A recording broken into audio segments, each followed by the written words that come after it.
وعلى آله وصحبه الذين اتبعوا نهجه أما بعد وأعوذ بالله من الشيطان الرجيم بسم الله الرحمن الرحيم قل لا أسألكم عليه أجرا إلا المودة في القربى صدق الله مولانا العظيم وصدق رسوله النبي الأمين المتين المكين الكريم ونحن على ذلك لمن الشاهدين والشاكرين والحمد لله رب العالمين. ولقد قال الله عز وجل في شان حبيبه الكريم إن الله وملائكته يصلون على النبي يا أيها الذين آمنوا صلوا عليه وسلموا تسليما. اللهم صل على سيدنا مولانا محمد معدن الجود والكرم وآله الكرام وابنه الكريم بارك وسلم. صلاة وسلام عليك يا رسول الله صلى الله تعالى عليه وسلم. من علينا ربنا إذ بعث محمدا أيده بأيده أيدنا بأحمد أرسله مبشرا وأرسله ممجدا صلوا عليه دائما صلوا عليه سرمدا. صلى الله على النبي الأمي وعلى آله وصحبه بارك وسلم. بلغ العلا بکمالہ کشف الدجا بجمالہ حسنت جمیع خصالہ صلوا علیہ وآلہ. محترم سامعین، آئیے عقیدت و محبت کے ساتھ درود شریف کا نذرانہ نبی اور آل نبی کی بارگاہ میں جھوم جھوم کر پیش کریں. اللہم صلی علی سیدنا مولانا محمد معدن الجود والکرم وآلہ الکرام وابنہ الکریم بارک وسلم. صلاۃ و سلام علیک یا رسول اللہ صلی اللہ تعالی علیہ وسلم. محترم سامعین، آج محرم الحرام کے مہینے کی چھٹی تاریخ ہے، چھٹی شب ہے، جس میں ہم اہل بیت اطہار کے ذکر و اذکار سننے کے لیے جمع ہیں. یقیناً آج کی تاریخ جو چھٹی کی تاریخ ہے، یہ تاریخ ہمیں خواجہ غریب نواز کی بھی یاد دلاتی ہے. انشاءاللہ العزیز فرمائش کے مطابق خواجہ خواجگان شہنشاہ ہندوستان عطائے رسول ہندل ولی سیدنا سرکار غریب نواز رضی اللہ تعالی عنہ کی شان مبارک پر بھی ہلکی سی روشنی ڈالنے کی کوشش ہوگی. بہرحال میں یہ عرض کر رہا تھا کہ ہم اہل بیت اطہار کا ذکر سننے کے لیے جمع. میں نے قرآن حکیم کی جس آیت کریمہ کی تلاوت کی ہے، اس آیت کریمہ کے تحت حضرت علامہ فخر الدین رازی نے تفسیر کبیر میں ایک بہت ہی پیاری حدیث نقل فرمائی ہے. میں اس حدیث کو آپ حضرات کے سامنے پڑھوں گا اور اس کا ترجمہ بیان کروں گا. اس سے آپ لوگوں کے ایمان میں تازگی پیدا ہو جائے گی، ایمان میں ایک مضبوطی پیدا ہو جائے گی. سیدنا امام فخر الدین رازی علیہ رحمہ اس آیت کریمہ کی تفسیر میں فرماتے ہیں: الا من مات علی حب آل محمد مات شہیدا. الا من مات علی حب آل محمد ماتا مغفور اللہ، الا ومن مات علی حب آل محمد ماتا طیبہ، الا ومن مات علی حب آل محمد ماتا مؤمنا مستکمل الایمان، الا ومن مات علی حب آل محمد بشرہ ملک الموت بالجنہ ثم منکر ونکیر، الا ومن مات علی حب آل محمد یزف الی الجنہ کما تزف العروس الی بیت زوجہا، الا ومن مات علی حب آل محمد فتح لہ بابان فی قبرہ الی الجنہ، الا ومن مات علی حب آل محمد جعل اللہ قبرہ مزار ملائکۃ الرحمہ، الا ومن مات علی حب آل محمد مات علی اہل السنۃ والجماعہ۔ یہ حدیث عربی زبان میں نے آپ حضرات کے سامنے تلاوت کی، اس حدیث کو پڑھا۔ سامعین، یہ امام حسن، امام حسین، حضرت علی، حضرت فاطمہ یا ازواج مطہرات یہ اہل بیت میں ہیں، اور اہل بیت سے اگر کوئی محبت رکھے تو یہ حدیث اہل بیت سے محبت رکھنے پر کتنا جو ثواب ملتا ہے، کتنا بڑا انعام ملتا ہے، یہ حدیث اس پہ دلالت کرتی ہے۔ اللہ کے حبیب صلی اللہ علیہ وسلم ارشاد فرماتے ہیں کہ اگر کسی انسان کی وفات اس حال میں ہو جائے کہ وہ نبی کے اہل بیت سے محبت کرتا ہے تو اللہ عز و جل اسے شہادت کا درجہ دیتا ہے۔ سبحان اللہ۔ یہی تک بس نہیں، اللہ کے حبیب ارشاد فرماتے ہیں اگر کسی انسان کی وفات اہل بیت کی محبت میں ہو جائے، اگر کوئی گنہگار بھی ہو، سیاہکار بھی ہو، خطا کار بھی ہو، جب اسے موت کا وقت آتا ہے تو موت کے وقت اللہ عز و جل کے کرم سے اسے توبہ کی موت نصیب ہوتی ہے۔ اگر کوئی اہل بیت کی محبت میں کسی کی وفات ہو جائے تو اللہ کے حبیب ارشاد فرماتے ہیں کہ اس کی وفات اس حال میں ہوتی ہے کہ اللہ عز و جل اس کے تمام گناہوں کو بخش دیتا ہے۔ اگر کسی کی محبت، کسی کی وفات اہل بیت اطہار کی محبت میں ہو جائے تو اللہ کے حبیب ارشاد فرماتے ہیں اسے اس حال میں موت آتی ہے کہ اس کا ایمان مکمل ہو جاتا ہے۔ اور یہی تک نہیں، اللہ کے حبیب ارشاد فرماتے ہیں کہ اگر کسی کی موت اہل بیت نبی کی محبت میں ہو جائے تو جب ملک الموت ان کی روح قبض کرنے کے لیے آتے ہیں تو ملک الموت کہتے ہیں تمہیں گھبرانے کی ضرورت نہیں ہے، تو اہل بیت نبی سے محبت کی وجہ سے تمہارا ٹھکانہ جنت میں ہے۔ پھر منکر نکیر جب قبر میں سوالات کے لیے آتے ہیں تو سوالات کے لیے آتے وقت منکر نکیر بھی بتاتے ہیں کہ اللہ عز و جل نے تمہارے لیے جنت کی مہمانی تیار کر کے رکھی ہے۔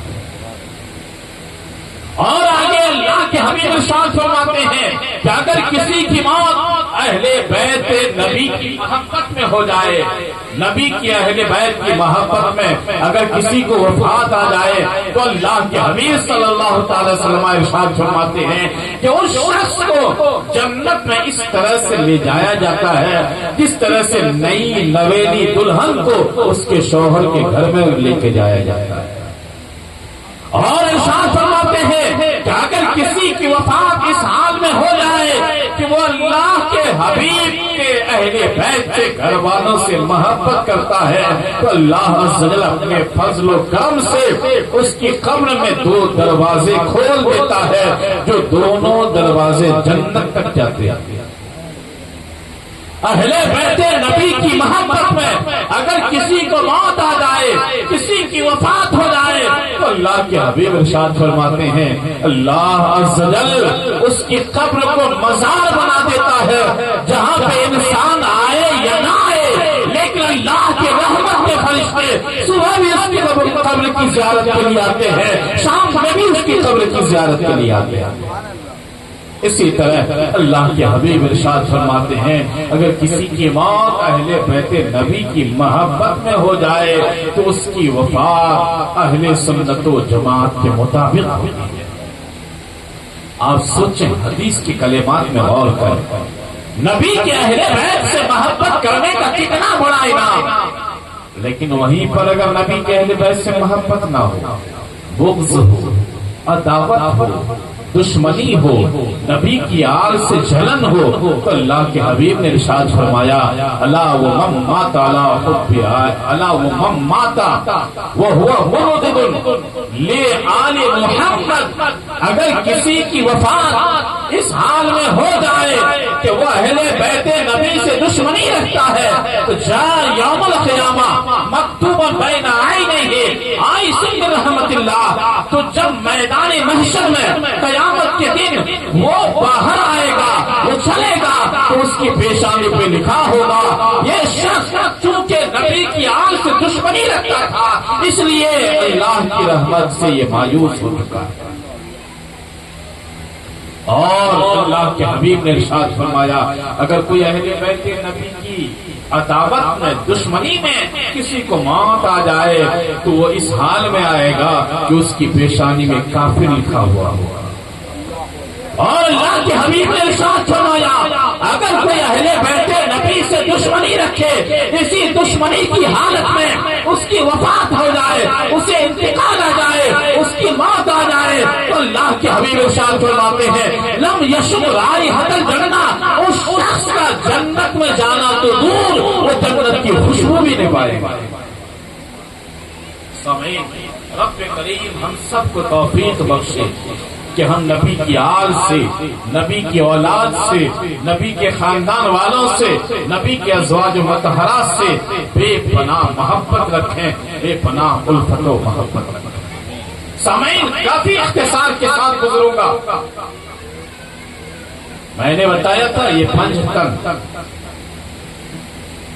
اہل بیت سے مراد یا تو 5 تن ہے یا ازواج مطہرات۔ یہ جو 5 تن ہے، 5 تن میں ایک تو اللہ کے حبیب صلی اللہ علیہ وسلم، دوسرے نمبر پہ حضرت علی مرتضیٰ رضی اللہ تعالیٰ عنہ۔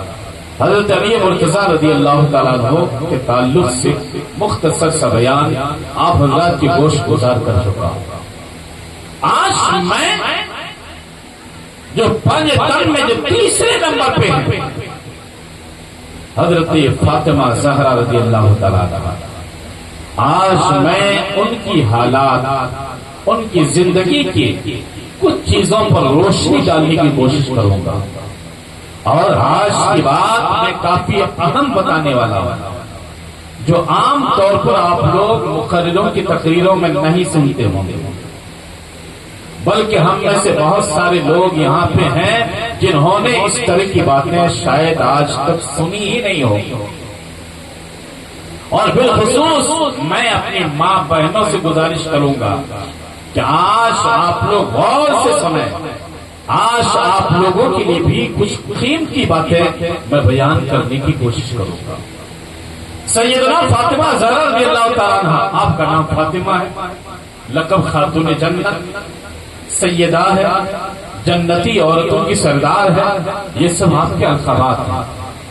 آپ کی شادی حضرت علی مرتضیٰ رضی اللہ تعالیٰ عنہ سے جب ہوئی تو مشہور روایت کے مطابق حضرت فاطمہ زہرا رضی اللہ تعالیٰ عنہ کی عمر اس وقت 18 سال تھی۔ 18 سال کی عمر میں حضرت فاطمہ زہرا کی شادی حضرت علی مرتضیٰ رضی اللہ تعالیٰ عنہ سے ہوئی۔ حضرت فاطمہ زہرا کی شادی حضرت علی سے ہوئی۔ دین مہر کتنا رکھا گیا؟ آج آپ اور ہم لوگ بھی مہر رکھتے ہیں نا، آپ کے یہاں شاید کتنا چلتا ہوگا مہر؟ 5000، 2786، ابھی تو کم ہو جائے گا، ابھی عام طور 5000، 7000، 11000، 11000 سے اوپر میں دیکھتا نہیں۔ جب شادی ہوتی ہے پوری شادی میں کسی کو شریعت کی بات یاد ہو یا نہ ہو، اگر کسی نے کہہ دیا چلو 50,000 مہر رکھتے ہیں، بولا نہیں شریعت میں ایسا تھوڑے، شریعت کی بات انہیں کب یاد آئے گی؟ جب مہر ہوگا، جب نکاح ہوگا. اور نکاح میں بھی، شادی میں بھی آپ لوگ دیکھتے ہوں گے ڈی جے خوب بجتے ہیں. میں کئی نکاح میں گیا، جانے سے پہلے دیکھتا ہوں کہ ڈی جے خوب بجتے ہیں. میں رکواتا ہوں، میں کہتا ہوں کہ اگر آپ کو بجانا یا نہیں، لیکن جب تک میں ہوں تب تک آپ لوگ نہ بجائیں، جب تک نکاح نہ ہو جائے. رکواتا ہوں. ڈی جے پہ شریعت کی بات یاد نہیں آتی. کھانے پینے میں جتنے سارے تکلفات ہوتے ہیں وہاں شریعت کی بات یاد نہیں آتی. شریعت کی بات یاد کہاں آتی ہے؟ جب نکاح کی بات ہو، جب مہر کی بات ہو. آج میں یہ بتاؤں گا کہ شریعت میں مہر کتنا رکھنا چاہیے. حضرت فاطمہ زہرا کا نکاح ہوا تو حضرت فاطمہ زہرا رضی اللہ تعالیٰ عنہ کے نکاح میں دو طرح کا مہر رکھا گیا. ایک مہر معجل یہ عین سے، اس کا مطلب جس سے فوراً ادا کرنا ضروری ہو، بیوی سے ملنے سے پہلے جس کا دینا ضروری ہو، اسے بولتے مہر معجل. اور ایک ہے مہر مطلق. مہر مطلق کا مطلب جس کی ادائیگی کے لیے کوئی ٹائم فکس نہ ہو، کہ بیوی سے ملنے سے پہلے دینا ہے، 1 سال کے اندر دینا ہے، 2 سال کے اندر دینا ہے. اس کو بولتے ہیں مطلق، جس کے لیے کوئی حد نہ ہو، کوئی وقت نہ ہو، کچھ ٹائم نہ ہو، اس مہر کو بولتے ہیں مہر مطلق. حضرت فاطمہ زہرا رضی اللہ تعالیٰ عنہ کا مہر دونوں طرح کا تھا. جو مہر مطلق تھا، جس کا ادا کرنا فوراً ضروری نہیں تھا، حضرت فاطمہ زہرا کا وہ مہر کتنا تھا معلوم ہے؟ 400 مسقال چاندی. کتنا؟ 400 مسقال چاندی. آج کل کے وزن کے حساب سے 400 مسقال چاندی کا وزن کتنا ہوگا میں آپ کو بتا رہا ہوں. 1 کلو 866 گرام اور 240 ملی گرام.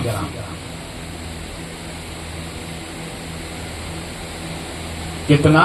1 کلو 866 ملی گرام. 1 کلو 866 گرام اور 240 ملی گرام، یعنی 150 گرام سے تھوڑا کم، تقریباً 2 کلو چاندی حضرت فاطمہ زہرا رضی اللہ تعالیٰ عنہ کا مہر رکھا گیا. یہ مہر کون سا تھا؟ مہر مطلق. اور جو مہر معجل تھا، جسے فوراً دینا ضروری تھا، حدیثوں میں آیا ہے کہ وہ مہر معجل وہ تھا 500 درہم چاندی کے سکے. کتنے؟ 500 درہم چاندی کے سکے. اور 1 درہم کا وزن، 1 چاندی کے سکے کا وزن 3.2 گرام. تو اس حساب سے 500 درہم چاندی کا وزن 1 کلو 632 گرام اور 960 ملی گرام. یہ دونوں مہر معجل یعنی دونوں مہر کو ملا کر کے 3 کلو 499 گرام سے تھوڑا اوپر چاندی حضرت فاطمہ زہرا رضی اللہ تعالیٰ عنہ کا مہر. آج کل کے بازار میں، آج کل کی مارکیٹ میں جو چاندی کا وزن ہے تو یہ 1 لاکھ سے اوپر ہے. کسی دن 1 لاکھ 1 کلو کا وزن 1,05,000 سے 10,000 کے بیچ میں ابھی رہ رہا ہے 1 کلو چاندی کا وزن. حضرت فاطمہ زہرا رضی اللہ تعالی عنہا کا مہر 3.5 کلو چاندی. اس حساب سے اگر ہم دیکھیں زیادہ نہیں، صرف 1 لاکھ روپے 1 کلو چاندی کی قیمت مانے تو 3.5 لاکھ روپے حضرت فاطمہ زہرا رضی اللہ تعالی عنہا کا مہر ہوا، دونوں ملا کر. اور حدیث کی جتنی کتابیں ہیں تمام کتابیں دیکھ لو، اللہ کے حبیب نے 11 شادیاں فرمائی، 1-2 شادی نہیں، 11 شادیاں اللہ کے حبیب نے فرمائی. کسی بھی بیوی کا مہر 500 درہم چاندی سے کم نہیں تھا. کسی بھی بیوی کا مہر 500 درہم چاندی سے کم نہیں تھا، یعنی 1.5 کلو چاندی سے اوپر اللہ کے حبیب صلی اللہ علیہ وسلم کا مہر میں ہے نا چاندی تھا شادی میں. آج ہم اور آپ کدھر ہیں؟ آج ہم اور آپ کیا کر رہے ہیں؟ ہم سنت نبوی کے دعوے کرتے ہیں، نبی کی سنت کو نہیں چھوڑیں گے، اس لیے تو ہمارے سنت ہے نا، سنت والے، نبی کے طریقے والے، نبی کے طریقے پہ چلنے والے، نبی کی روش کو اپنانے والے، صحابہ کی سیرت کے مطابق چلنے والے. اگر ہم نبی کی سیرت پہ چلنے والے ہیں، اگر نبی نے اپنے کسی بھی شادی میں 500 درہم چاندی سے کم مہر نہیں رکھا تو پھر ہم یہ 10 گرام 2,000 2,500 3,000 مہر رکھ کر کے کون سی سنت ادا کر رہا ہے؟ میرے عزیزوں، اس سسٹم کو بدلنے کی ضرورت ہے. آج ہمارے دارالعلوم میں دارالفتہ بھی ہے، دارالخزا ہے، جہاں پہ خلا کے طلاق کے معاملات بہت جاتے ہیں. آپ کو معلوم ہے جب کوئی لڑکی کو لڑکا طلاق دیتے، کورٹ میں جا کر کے دیکھو، کچہریوں میں جا کے دیکھو، اب لڑکی کیا مانگ کرتی ہے؟ مجھے 5 لاکھ چاہیے. 5 لاکھ تو شاید کم. ہمارے پاس بہت سارے ایسے کیسز آئے ہیں، زیادہ دور نہیں، یہ آپ کے ایریا ہی کے تارا-پور وغیرہ کے، جنہوں نے کورٹ میں جا کر کے کیس لڑا ہے اور لڑکی بولتی ہے کہ مجھے 50 لاکھ روپے چاہیے تب میں طلاق ایکسپٹ کروں گی، ورنہ نہیں. یہ 5 لاکھ 10 لاکھ روپے طلاق کے وقت مانگنا یہ شریعت کے خلاف ہے، یہ گناہ ہے، یہ جرم ہے. کس لیے آپ مانگ رہے ہو؟ کوئی بہانہ کیا کرتے ہیں معلوم ہے؟ شادی میں ان کے ہمارے کھلانے پلانے میں 3 لاکھ روپے لگے، اس سے ہمیں 3 لاکھ چاہیے. ان کی شادی میں 5 لاکھ روپے ہمارے خرچ ہوئے، ہمیں 5 لاکھ چاہیے. ان کی شادی میں ہم نے یہ دیا وہ دیا، کپڑے دیے، زیور دیے. گہنے تو عام طور پر داگینہ واپس لیتے ہی ہیں، لیکن کپڑے وغیرہ کی بھی کاؤنٹنگ ہوتی ہے. ہم نے لڑکا کی ماں کو اتنا دیا، یہ دیا وہ دیا. یہ ساری چیزیں مانگ رہے ہیں. جو آپ نے دے دیا اس سے آپ کو لینے کا کیا ہے؟ لڑکے کی ماں کو آپ نے جو گفٹ دیا، تحفہ دیا، تحفے واپس نہیں دیے جاتے ہیں. اللہ کے حبیب نے ارشاد فرمایا کہ کوئی آدمی تحفہ دینے کے بعد واپس لینے والا ایسا ہی ہے جیسے کوئی کتا الٹی کر دے، الٹی کرنے کے بعد پھر دوبارہ اسے کھا لے. اس لیے میرے عزیزوں، جو شریعت نے چھوڑ دی ہے کہ آپ مہر جتنا رکھنا چاہو زیادہ، اس کی کوئی حد نہیں. آپ 5 لاکھ رکھ رہے ہو، 7 لاکھ رکھ رہے ہو، 10 لاکھ 20 لاکھ 1 لاکھ 1.5 لاکھ 2 لاکھ، آپ جتنا بھی مہر رکھ رہے ہو، شریعت نے اس پر کوئی پابندی نہیں کی. حضرت امیر المومنین عمر فاروق کا دور خلافت ہے، آپ منبر نبوی پہ کھڑے ہوئے. کھڑے ہونے کے بعد آپ نے خطبہ دینا شروع کیا اور فرمانے لگے، اے لوگوں، تم لوگ مہر زیادہ رکھ رہے ہو، اس سے مہر زیادہ نہیں، مہر کم رکھو. ایک خاتون کھڑی ہو گئی، کہنے لگے، عمر یہ مہر زیادہ لینا اللہ نے عورتوں کو حق دیا ہے، تم روکنے والے کون ہوتے ہو؟ حضرت عمر کوئی عام آدمی نہیں، مسلمانوں کے خلیفہ ہے، بادشاہ ہیں. وہاں پہ ایک عورت کھڑی ہوتی ہے، کہتی ہے آپ روکنے والے کون ہوتے ہو؟ حضرت عمر نے فرمایا آخر اللہ نے کہاں پہ حق دیا ہے؟ وہ خاتون قرآن کی آیت پڑھتی ہے، وَإِنْ آتَيْتُمُوهُنَّ إِحْدَاهُنَّ قِنْطَارًا، اگر تم نے عورتوں کو مہر میں پہاڑ کے برابر مال دے دیا ہے پھر بھی تم اس سے واپس نہیں لے سکتے ہو. حضرت عمر کھڑے ہو گئے پھر خطبے پہ آپ فرماتے ہیں کہ اگر یہ خاتون نہ ہوتی عمر ہلاک ہو جاتا. پھر آپ نے فرمایا کہ ٹھیک ہے تمہیں مہر رکھنے کا حق ہے، تم لوگ جتنا رکھنا چاہو رکھ سکتے ہو، میں تمہیں نہیں روکوں گا. میرے عزیزوں، آج محرم الحرام کے اس منچ سے، اس اسٹیج سے زیادہ نہ صحیح حضرت فاطمہ زہرا کے مہر کی یہ 2 قسمیں تھی نا، اگر آپ دونوں قسموں کو ایک ساتھ نہیں رکھ سکتے، کنیکشن لوز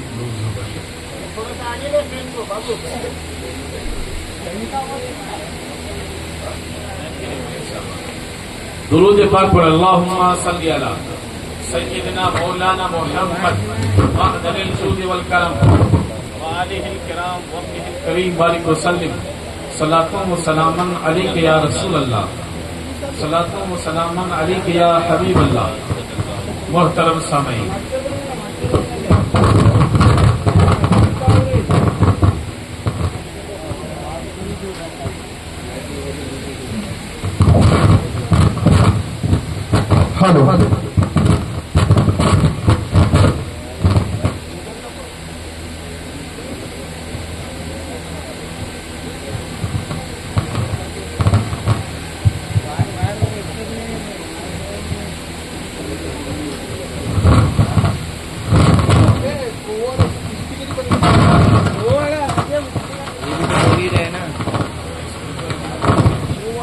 والا اسپیکر ہی بند کر دیں.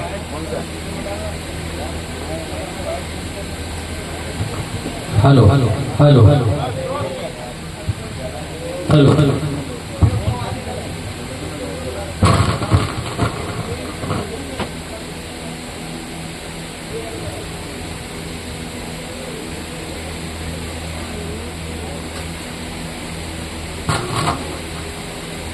ہلو ہلو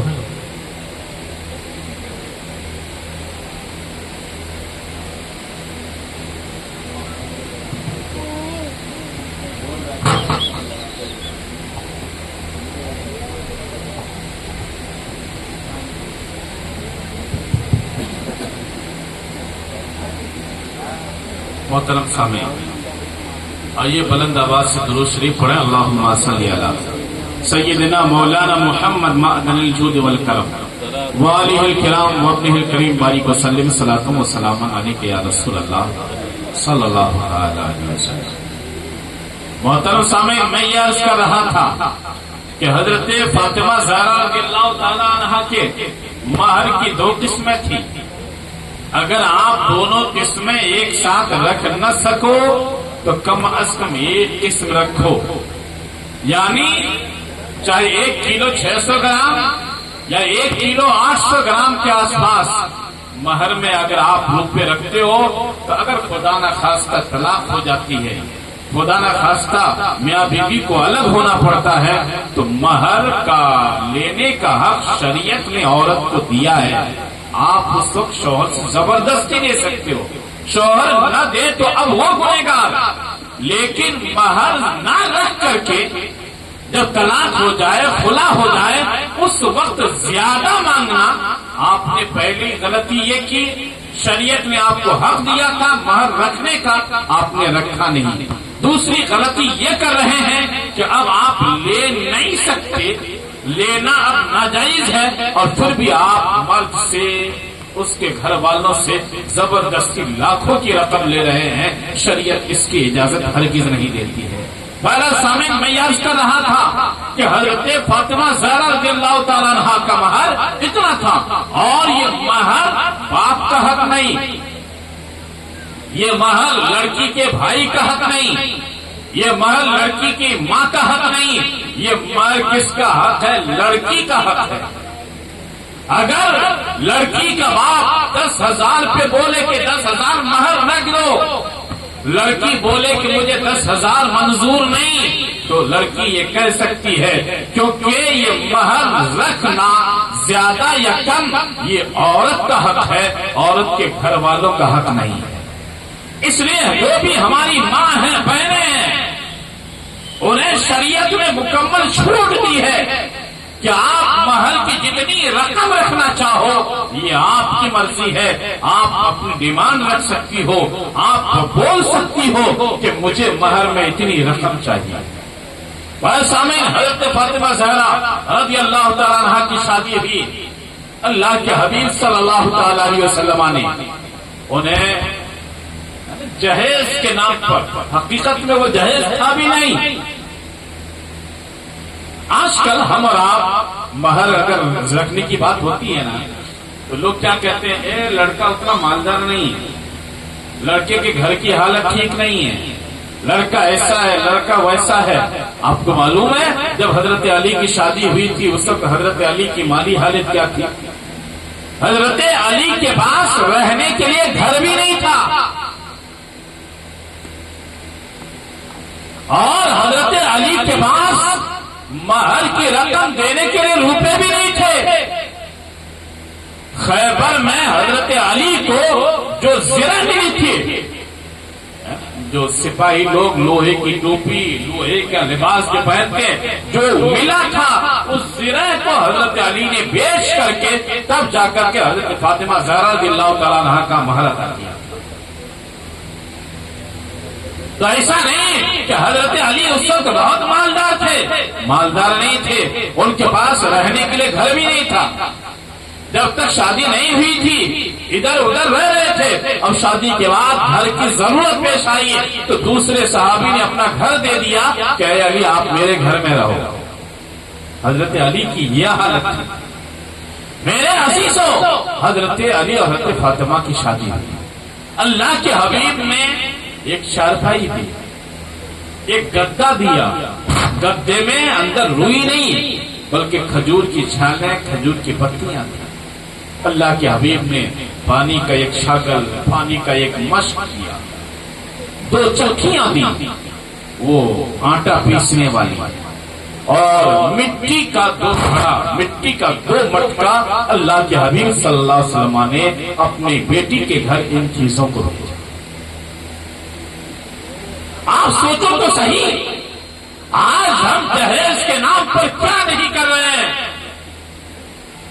بہت سارے گھروں سے، بہت سارے علاقوں میں، بہت ساری جگہوں میں، بہت سارے اسٹیٹس میں تو باضابطہ جہیز کی ڈیمانڈ ہوتی ہے، ہمیں اتنے لاکھ روپے چاہیے۔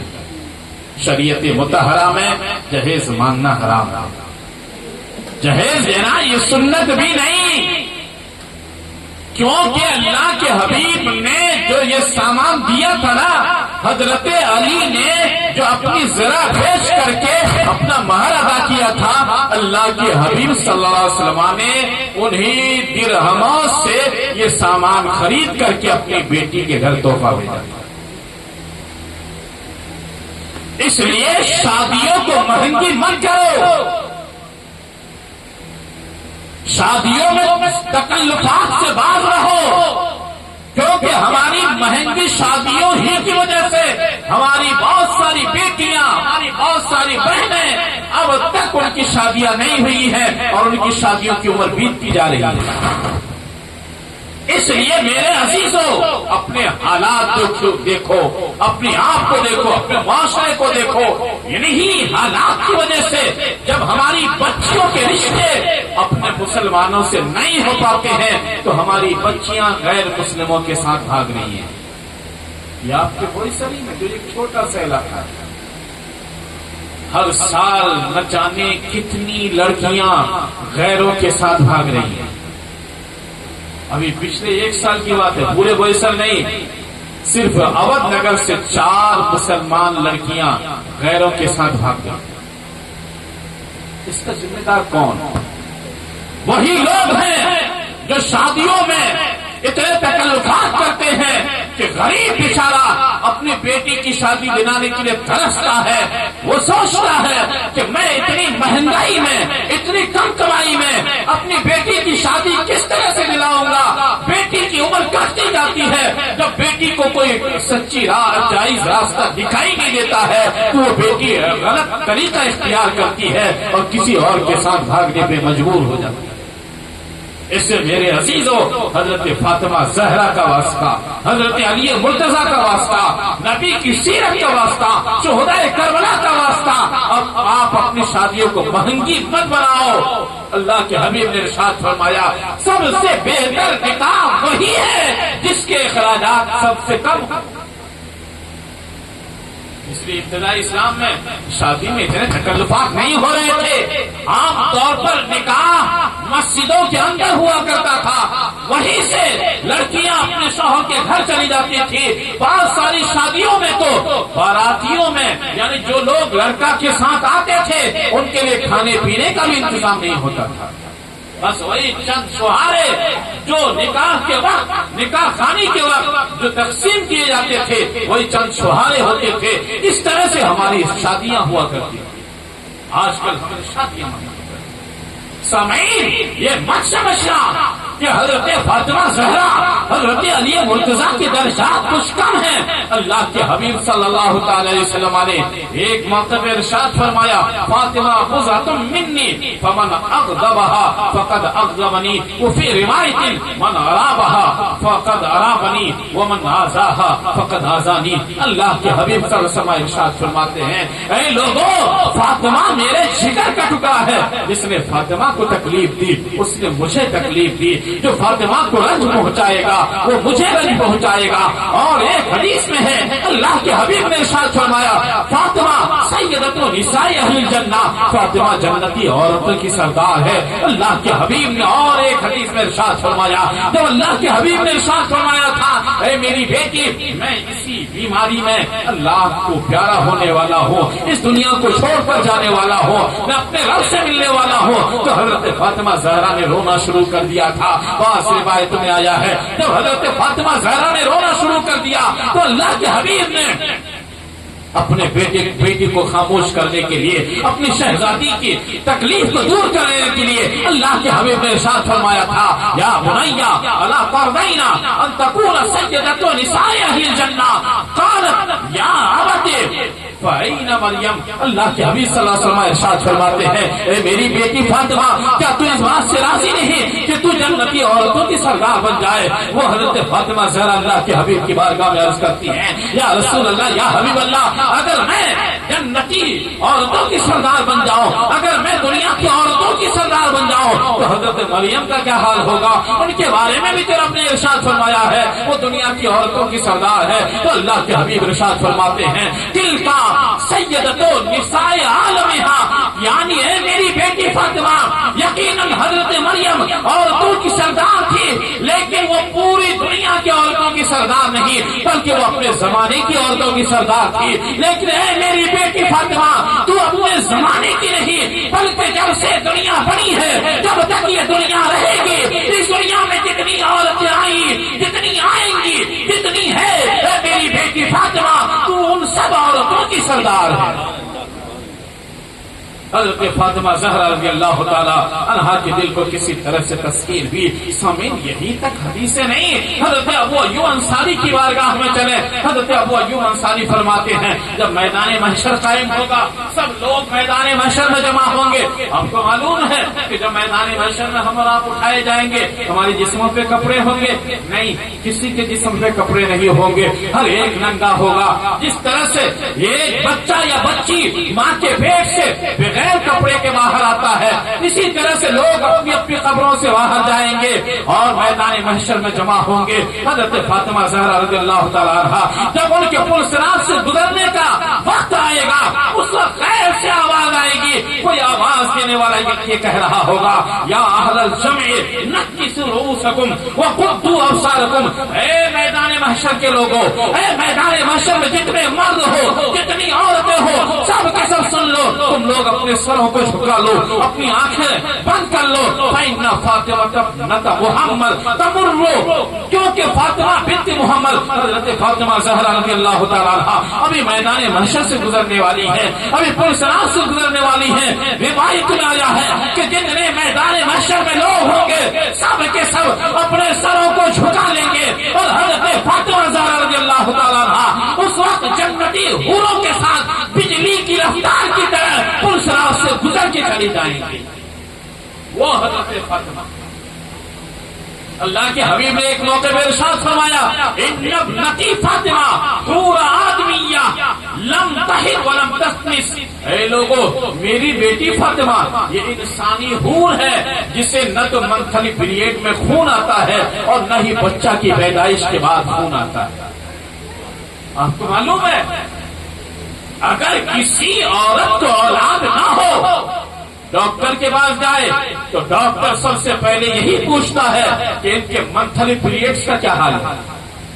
اگر منتھلی پیریڈز میں کوئی گڑبڑی ہو تو ڈاکٹر کہتا ہے پہلے منتھلی پیریڈ کے سسٹم کو ٹھیک کرنا پڑے گا، تب جا کر کے انہیں اولاد ہوگی۔ اگر کسی عورت کو منتھلی پیریڈز میں بلڈ آئے ہی نہیں، خون آئے ہی نہیں، وہ ڈاکٹر کے پاس جائے تو ڈاکٹر جواب دے دے گا نہیں اس عورت کو اولاد نہیں ہو سکتی ہے، کیونکہ اولاد کے پیدا ہونے کے لیے جو عورتوں کو ہر مہینے منتھلی پیریڈز آتے ہیں وہ آنا ضروری ہے۔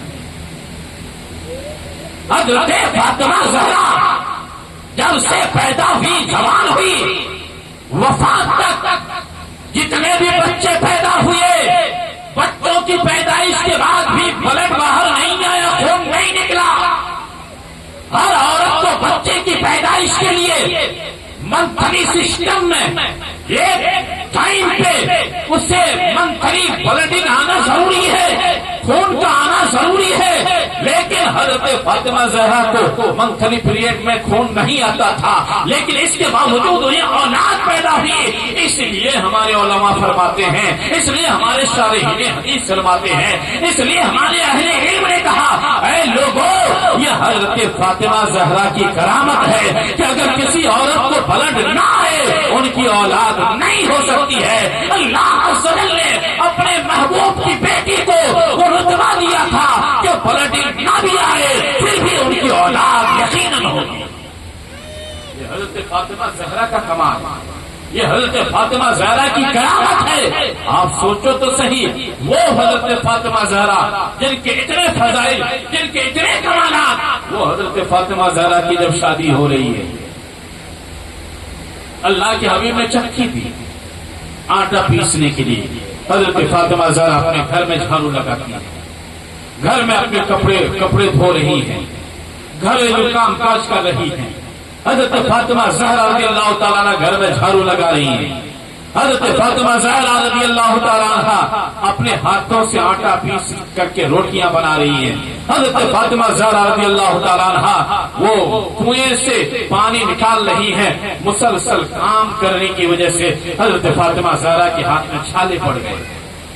ایک مرتبہ اللہ کے حبیب کی بارگاہ میں کچھ عورتیں آئیں، کچھ خادمائیں آئیں، کچھ کنیزیں آئیں، کسی نے مشورہ دیا اے فاطمہ جاؤ اپنے باپ سے مانگ لو، اپنے والد ماجد سے محمد ابن عبداللہ سے۔ جب عام لوگوں کو باندھی دے رہے ہیں، دوسرے لوگوں کو غلام دے رہے ہیں، انہیں نوکر دے رہے ہیں، انہیں کام کرنے والے مرد عورت دے رہے ہیں، آپ تو اللہ کے حبیب کی بیٹی ہو، آپ کو بھی دیں گے۔ حضرت فاطمہ ڈرتی سہمی بھی اپنے سروں کو جھکا کر کے اللہ کے حبیب کی بارگاہ میں جاتی ہیں، عرض کرتی یا رسول اللہ، یا حبیب اللہ میری یہ حالت ہے۔ اللہ کے حبیب ارشاد فرماتے ہیں کہ میری بیٹی فاطمہ بدر کے یتیم، وہ بے سہارا ہے، میں تمہیں کیسے کنیز دے سکتا ہوں، میں تمہیں کس طرح سے غلام دے سکتا ہوں، اس لیے میں تمہیں نہیں دے سکتا۔ سامعین یہ حضرت فاطمہ زہرا رضی اللہ تعالیٰ عنہا ہے۔ آج ہماری عورتیں اپنے گھر کا تھوڑا کام کرے، آج کل کام ہی کیا ہے، چولہے تو ہے نہیں، پورا کھانا گیس ہی سے بنانا ہے، صرف کھانا بنانے کا یہی تو کام ہے، لیکن اس کے باوجود میں یہ نہیں کہتا یہ کام آسان ہے، یقیناً یہ کام کرنے والے اچھی طرح جانتے ہیں کہ کتنا مشکل ہے، لیکن پہلے کے زمانے کے حالات کو ہماری بہنیں یاد کریں، ہماری بیٹیاں یاد کریں، ہماری مائیں یاد کریں کہ وہ حضرت فاطمہ زہرا اپنے ہاتھ سے آٹا پیسیں، روٹی بنائیں، کپڑے دھوئیں، سارا کام کریں جو آپ کرتی ہو وہ بھی کر رہی تھی، اس کے باوجود دوسرے بھی کام کر رہی ہیں، کنویں سے پانی نکال کر کے لا رہی ہیں، میٹھا پانی ہر جگہ دستیاب نہیں، دور سے پانی لانا پڑتا، وہ خواتین وہ پانی لے کر کے آ رہی ہیں، یہ صحابی ہیں، یہ صحابیات ہیں، ہماری بہنوں کو ان کے حالات سے سبق لینا چاہیے اور سوچنا چاہیے کہ ہمیں کسی اور کی سیرت پہ چلنے کی ضرورت نہیں ہے، ہمیں فاطمہ زہرا کی سیرت کو اپنانے کی ضرورت ہے۔ سامعین، وقت کافی تیزی کے ساتھ جا رہا ہے، میں نے شروع ہی میں بتایا تھا آج چھٹی تاریخ ہے، جو ہی چھٹی کا نام آ جاتا ہے ہمارے ذہن و دماغ پہ ہندوستان کے راجا حضور خواجہ معین الدین چشتی رضی اللہ تعالیٰ عنہ کی یاد آ جاتی ہے، یعنی چھٹی بول دو، کچھ بولنے کی ضرورت نہیں ہے، خواجہ ہمارے ذہن میں خود بخود آ جاتا ہے۔ وہ خواجہ غریب نواز جن کی ولادت 11 سے 42 عیسوی میں ہوئی، آپ دنیا میں تشریف لائے، حضرت خواجہ غریب نواز کی حالتیں ہم بہت سن رہے ہیں۔ حضرت خواجہ غریب نواز جب اپنی ماں کے پیٹ میں تھے، ان کی ماں کو کچھ محسوس ہوا کہ میرے پیٹ سے کچھ آواز آ رہی ہے، جب آپ کی ماں نے اپنے سر کو نیچے جھکایا، کان لگا کر سننے کی کوشش کی، تو حضرت خواجہ غریب نواز جو اپنی ماں کے پیٹ میں تھے وہاں سے سبحان اللہ سبحان اللہ اللہ اکبر کی آوازیں آ رہی۔ آپ سوچو، اب غریب نواز کے چاہنے والے غریب نواز سے محبت کرنے والے ہیں، اور غریب نواز سے محبت کیوں نہ کریں؟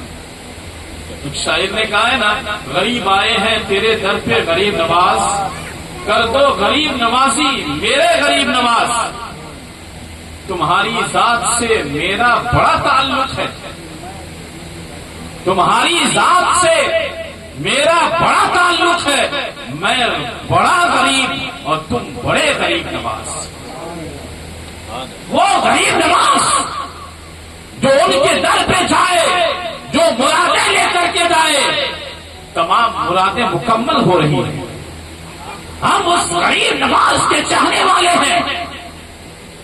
بہت سارے لوگ سوچتے ہوں گے یار وہ فلاں گئے تھے، ان کی مرادیں مکمل نہیں ہوئی، یہ نہیں ہوا وہ نہیں ہوا۔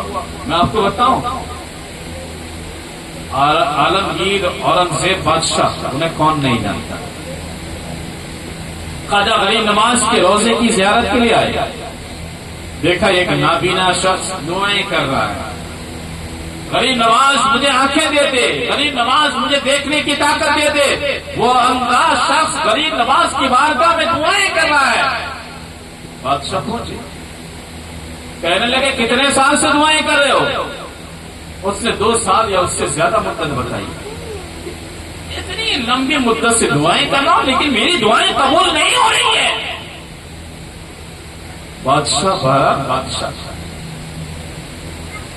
کہنے لگا ابھی میں زیارت کے لیے اندر جا رہا ہوں، اگر واپسی تک تمہاری بینائی واپس نہیں آئی، تمہاری آنکھیں درست نہیں ہوئی، تو میں آرڈر دیتا ہوں میرے جلاد تمہیں قتل کر ڈالیں گے۔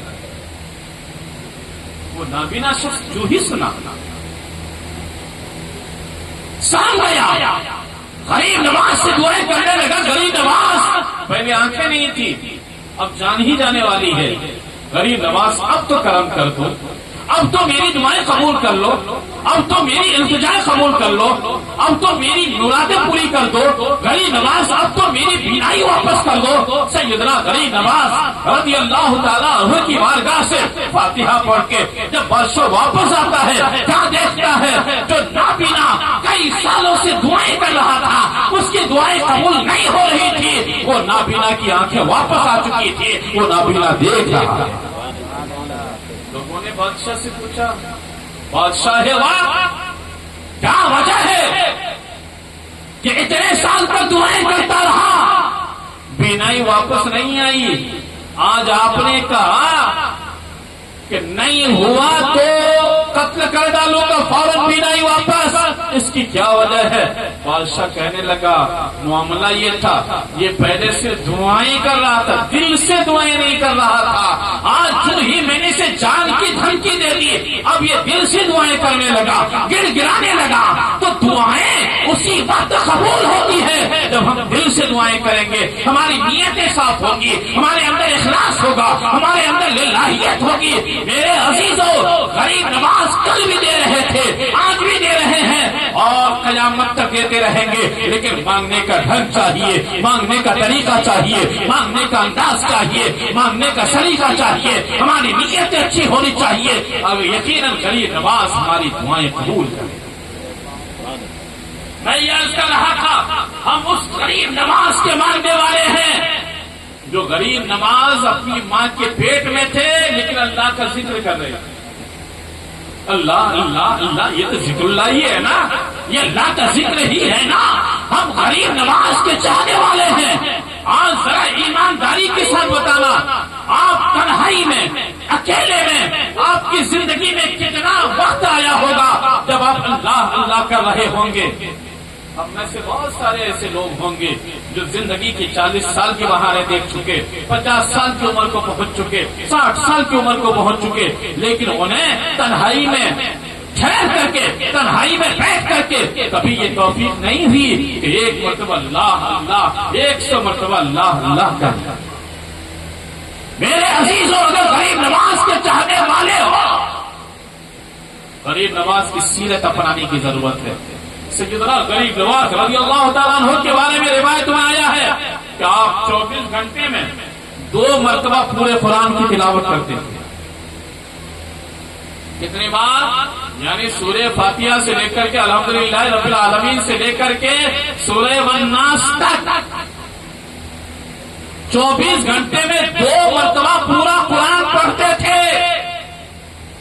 آپ اپنی زندگی کو دیکھ لو، شاید 1 سال میں ہم پورا قرآن نہیں پڑھتے۔